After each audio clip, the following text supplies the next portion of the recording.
Welcome back, smart mathematicians. We're doing question 131. One of the two box and whisker diagrams drawn below represents the data given in the table. So we have the box and whisker, graph A and graph B. Which one of the two box and whisker diagrams drawn above correctly represents the data? Write down a reason for your answer. So we just need one reason. Okay. So now if we check the minimum value and the maximum value, they're just the same, but the medians, Q2 here and Q2 they are different.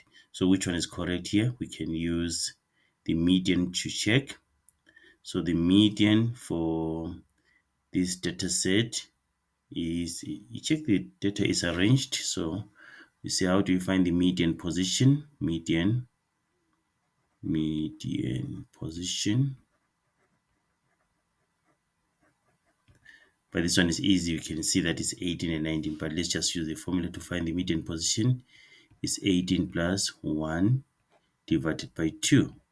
Meaning that this is 19 divided by 2. What is 19 divided by 2? It's 9,5. Okay. So meaning that the median is between position 9 and position 10. So it's between 18 and 19. So the median Q2